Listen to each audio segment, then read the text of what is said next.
여기는 2하고 3을 이어서 하겠습니다. 너무 길면은 좀 힘드실 것 같아서 제가 중간중간에 좀 자르고 있습니다. 자, 이제 숙제 문제입니다. 오프라인에서 숙제를 시킬 때 그 평균적으로 안 해오는 게 10명 중에 9명이 안 해옵니다. 그러니까 안 해왔다는 개념은 건성으로 해온 것도 포함이 되어 있는 겁니다. 거의 기계적인 것만 하죠. 근데 이제 한 명이 숙제를 해오게 되면은 그 한 명만을 위해서 그 다음 진도를 나갈 수가 없어요. 사교육 특성상. 그 안 해온 9명을 배려해줘야 됩니다. 그래서 일부 좀 깐깐한 선생님들은 숙제를 안 해오면 그 퇴원시키는 제도를 두고 있는 학원도 있습니다. 그렇다고 바로바로 퇴원을 시키냐? 그것도 참 힘든 일입니다. 마음이야 굴뚝이지만 돈 버는 문제를 떠나서 그 학원에서 퇴원을 당한 어머님들 같은 경우에는 기분이 어떻겠어요? 그 상당히 우울하지거든요. 그런 걸 또 배려를 안 할 수가 없어요. 사교육 특성상. 그럼 결국은 어떻게 되냐? 숙제 안 해온 놈들까지 감싸 안고 가는 수업을 진행할 수밖에 없다는 거죠. 그러면 숙제 해온 놈은 다음 시간에 해오겠어요? 안 해옵니다. 안 해와도 똑같이 나가니까. 결국에는 처음에 야심차게 출발하더라도 숙제라는 부분은 오프라인 학원에서는 종종 무너집니다. 그러니까 결국 수업 시간이 전부가 되는 거죠. 그럼 역으로 생각하면 수업 시간이 전부가 되면 됩니다. 그래서 저희 같은 경우에는 시스템이 실수업 시간도 있고, 그리고 이제 실수업이 아닌 자유시간도 있습니다. 그럼 자유시간에 지가 공부하고 싶으면 좀 더 하면 됩니다. 그 실수업 시간 같은 것도 조절이 가능하죠. 자기가 2시간 하면 2시간 하면 되고, 3시간 하면 3시간 하면 되고, 4시간 하면 4시간 하면 되고, 요일도 월, 화, 수, 목, 금, 토일 다 해도 되고, 모든 거에 자유시간이 있고, 그 다음에 자유시간만 주는 게 아니라 거기에는 모든 기록을 갖다가, 모든 학습을 갖다가 체킹이 들어가 있습니다. 그러니까 공부 안 한 거를 공부했다고 할 수가 없는 거죠.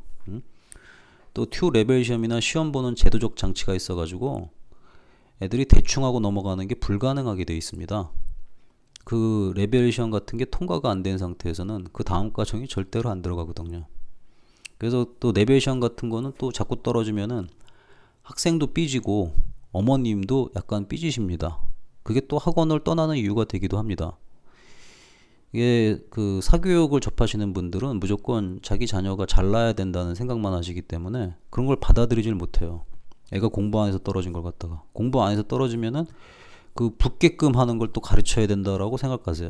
이건 뭐 하나부터 열까지 다 하라는 거니까 도대체 이제 말이 안 되는 시스템이죠. 저는 그런 건 안 합니다. 그래서 투코스형만 조금 더 열심히 하면 합격할 수 있는 건데 외우는 거거든요. 외워야 되는데 안 외우고 시험 보니까 계속 떨어지죠. 문장이 머릿속에 없으니까 떨어지죠. 그래 놓고 대충 해서 붙으려니까 뭐 나왔던 문제만 검토하니까 떨어지죠. 다른 문제가 나오거든요. 그러니까 그렇게 해서 레벨이 올라가면 무슨 의미가 있습니까? 의미가 하나도 없거든요. 그래서 그거를 원천 봉쇄해 놨습니다. 시스템상으로. 그리고 시험 보고 나면 문제도 다 공개하고 답안지도 다 공개합니다. 그럼 틀린 문제 다 볼 수 있거든요. 그거 보고 문제를 보시면 알겠지만 문제가 쉽습니다. 그 쉬운 걸 애들은 틀립니다. 왜냐? 머리를 써서 공부를 안 하거든요. 제가 요구하는 것은 머리를 써서 공부하는 걸 요구하는 겁니다. 그 정도로 빡세게 해주는 오프라인 학원 있나요? 없죠. 없어요. 있다 하더라도 뭐 진짜 100개 중에 하나 이슬똥말똥. 그리고 나서 그 학원은 망하겠죠. 애들이 안 가니까. 왜 안 가요? 엄하면 안 갑니다. 요새는. 그 이중성이 항상 존재하거든요. 그 경계선을 잘 걸어야 돼요. 그래서 그 경계선을 갖다가 저는 상당히 잘 걷고 있다고 보고 있습니다. 그 다음에 검사할 때 이제 교재 갖고 오고 안 갖고 오는 거, 저희는 이게 있을 수가 없죠. 모든 교재가 디지털화되어 있으니까. 그리고 저는 이제 그리고 프린트로 나갔던 교재들 있죠. 애들한테 PDF 파일이 나가거든요. 시험 때 같은 경우에는. 근데 그걸 뭐 인쇄할 게 없다 그러면은 전 바로 얘기가 나옵니다. 그냥 노팅에다 쓰라고 그럽니다. 근데 노팅에다 쓰라고 시키면 애들이 그 프린트 고장 났다는 게 몇 시간도 안 돼서 다 고쳐지더라고요. 응? 애들이 그래요. 이렇게 뭔가 소지가 좀 생기면 안 할 소지가 생기면 안 하려고 그러거든요. 저는 그거를 허용하지 않습니다. 한 번은 허용해 줄 때가 있어요. 오늘은 그렇게. 다음 시간에 애들이 또 그걸 기대하거든요. 다음 시간에도 안 고쳐진 상태로 들어오게 되면 사정이 어떤지 간에 저는 모릅니다. 들어주지도 않아요. 그 다음부터는 그냥 노트에 써서 올리라고 합니다. 뭐 집에서 난리가 나겠죠. 화도 나고 뭐 하겠죠. 하지만 그게 규칙입니다. 그렇게 안 시키면 공부 안 합니다. 그런 일이 생겼을 때 저는 부탁드리고 싶은 게 어머님들께서 개입하지 마세요. 애가 저하고 딜을 하게 만드세요. 계속 개입하면은 어머님 애가 회사 다닐 때도 그런 거 해주실 거예요? 부장님한테 깨지면은 그 부장님한테 전화 걸어서 상담해 주실 거예요? 요즘에 그런데요 애들이. 응? 지각하면 부장 엄마한테 전화한대요. 엄마한테. 응? 제 선배 부장님한테 얘기 들었어요. 이게 얼마나 황당한 일이에요. 그렇게 해가지고 무슨 일을 하겠어요 사회생활에서. 그런 애를 안 만드시려면은 지금부터 스스로 하게끔 하세요. 선생님이 어렵다? 사회 나가면 어려운 사람 없어요? 사회 나가서 어려운 사람하고 애가 지금 저를 어려워하는 거하고 어떤 게 더 지저분한 거예요? 사회에서 만나는 지저분한 사람이 더 힘든 거잖아요. 제가 지저분한가요? 애들 가르치는 사람이? 합리적이잖아요. 그 합리적인 걸 애들이 뚫게끔 해야죠. 재치도 부려야 되고. 그러니까 저는 이런 아이들을 굉장히 좋아합니다. 뭐 강의 듣고 문제 풀고 뭐 이랬는데 빼이를 먹었다. 빼이를 한 6번 먹은 놈이 있었습니다. 집에서 엄청 혼났나 봐요. 그리고 나서 그날 등원하자마자 저한테 보내면서요. 선생님 오늘은 패스하는 거 한 개만 만들어주세요. 오늘 패스가 한 개도 안 나면 엄마한테 죽는데요. 너무 웃기잖아요. 이거 하는 짓이. 귀엽기도 하고 배짱도 있고. 그래서 89점 준 적이 있어요.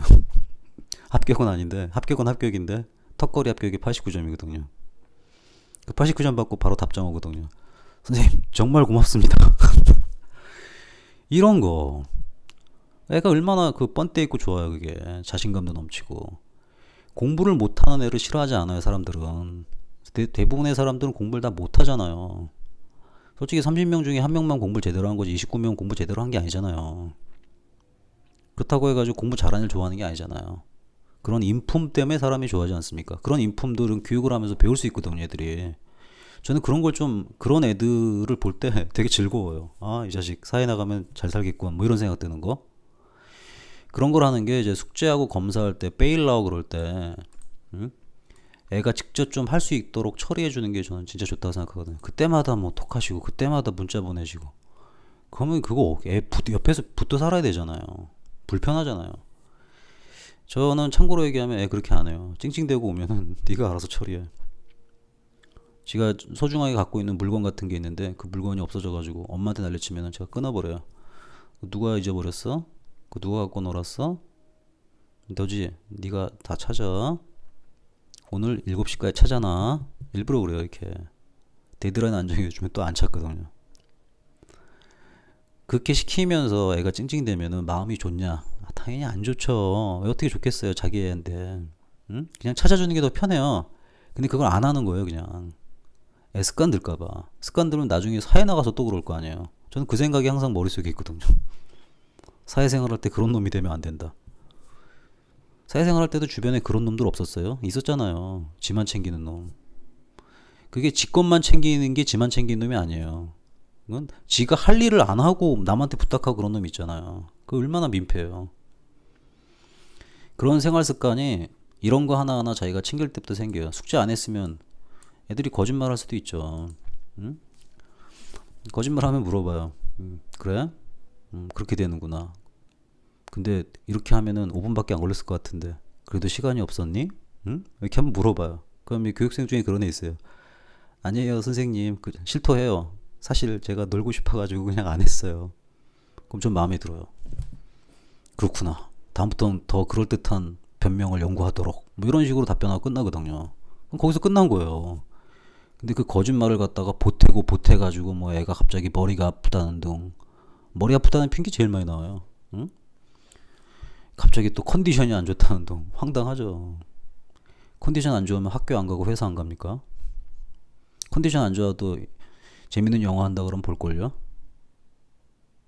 왜 그런 이중성을 갖다가 애들한테 교육을 시키냐는 거죠. 아니면 트릭을 쓰려면 완벽하게 트릭을 짜든가. 응? 그건 기획력이랑 관계되기 때문에 좋다고 보거든요. 응? 어차피 나중에 개인 사업을 하든 뭘 하건 비즈니스 하다 보면은 상대편 설득시키려면 온갖 방법을 다 써야 되잖아요. 정직한 방법으로 큰 거래를 따내진 않잖아요. 그랬으면 좋겠지만 그런 건 존재하지 않죠. 그런 걸 또 애들이 하면서 배울 수도 있는 건데 그런 걸 다 차단해가지고 어머님이 다 해주시게 되면은 애는 그런 걸 못 배워요. 이렇게 하니까 제가 나쁜 거 가리키는 것 같은데 어머니 살면서 사기 한 번도 안 쳐보셨어요? 선의의 사기 뭐 이런 거 있잖아요. 다 하잖아요. 근데 그런 것들을 애들이 선생님하고 딜을 하면서 배우게 돼요. 저도 많이 배웠거든요. 저는 선생님하고 딜을 좀 많이 했어요. 학교 다닐 때부터. 자, 그럼 교재 갖고 온 놈하고 안 갖고 온 놈이 저희는 발생할 수가 없습니다. 모든 게 다 디지털로 체킹이 되니까. 그 다음에 더욱 옥죄는 거는 이 공부한 내용들이 모조리 다 데일리 리포트로 기록이 돼요. 오프라인 때도 했는데 오프라인 때도 한 걸 제가 온라인에서 안 하겠어요? 제일 처음에 시작했던 거는 적나라한 데이터였는데 적나라한 데이터였는데 이 데이터가 어머님들한테 너무 상처를 주기 때문에 지금은 조금 원만한 데이터로 가고 있습니다. 수치는 수치인데 퍼센테이지로 하니까 조금 원만한 것 같아요. 정확하게 몇 개 안 했다 이렇게 보내드리니까 이게 분쟁의 씨앗이 돼가지고 제가 1년 내내 시달렸습니다. 응? 어머니 애하고 싸우고 나면 스트레스 받는데 그 하소연 어디다 하겠어요. 항상 뭐 문자 보내시고 뭐 중요한 얘기 있다면 다 그런 얘기고. 응?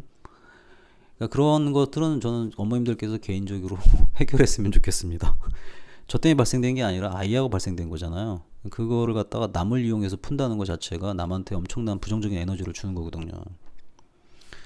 그리고 시간을 유도리 있게 어머님들한테 할당을 해드리지만 이런 관점에서 생각을 해주셨으면 좋겠습니다.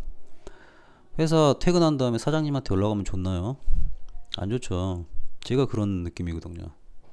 저는 계약된 시간이 월화수 목토일 6시부터 10시인데 그거 왜 시간에 막 전화 날라오고 톡 날라오고 그러면은 사장님한테 연락 온 거하고 똑같거든요. 근무 시간 끝났는데. 응? 그러니까 사람들이 자기 시간만 생각하는 거죠. 그런 것들은 지금 많이 없어졌어요. 그래도 예전보다는 많이 나아졌어요. 예전에는 진짜 그런 분들 엄청 많았거든요. 진짜 심하신 분은 뭐 전화하셔가지고 뭐 1시간 떠드시는 분도 있어요. 그 자기 하소연을 돌아버리죠. 그래서 제가 전화 받기가 싫어요.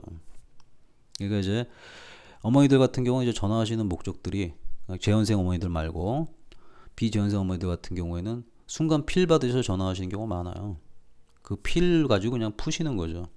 학원 방문하셔가지고 상담 목적이 아니라 그냥 놀다 가시는 분들도 좀 있잖아요. 응? 그런 분들 정말 많거든요. 그러니까 저는 그런 시간 하나가 제 인생의 생명이 갉아먹는 시간이라고 생각하기 때문에 제 생명을 좀 유익한 데다만 쓰고 싶어요. 어머님들도 그러지 않습니까? 그래서 전 온라인을 좋아하는 이유 중에 하나가 그 모든 시간 관리를 철저하게 할 수 있다는 게 너무 좋습니다. 그러면서 이용자들한테는 무한대의 자율성을 주고 있습니다. 그래서 저는 튜토리얼 온라인 시스템을 더 버전업 시켜가지고 지금보다도 훨씬 더 좋게 만들 수 있는 목적을 갖고 있습니다. 저 어떻게 보면은 이번 세미나 같은 경우는 뭐 튜토리얼 시스템을 얘기해 준 것 같은데 그러면서 온라인하고 오프라인의 차이를 전 명확하게 인식할 수 있게끔 해드린 거예요. 그냥 단순하게 인강 듣고 뭐 이런 시스템이면은 제가 얘기도 안 해요. 오프라인보다도 훨씬 더 우수한 시스템이라고 저는 판단을 내리고 있습니다. 자, 궁금하신 게 있으면은 거기 맞춤 상담에 신청해 주시면 되고요. 그리고 이제 선생님들 같은 경우 있잖아요. 원장님인데 이제 뭐 튜토리 시스템을 도입하고 싶은데 상의하고 싶다 그래도 맞춤 상담에다 그 목표를 적어 주시면은 그럴 경우엔 제가 맞춰서 전화 연락을 따로 드리기도 합니다. 그러니까 이제 제가 보는 기준이 몇 가지가 있어서 그래요. 그 기준에 좀 부합하셔야지만 됩니다. 자, 여기까지 한번 세미나 마치셨고 온라인에 대한 인식이 굉장히 많이 바뀌었기를 좀 기대합니다.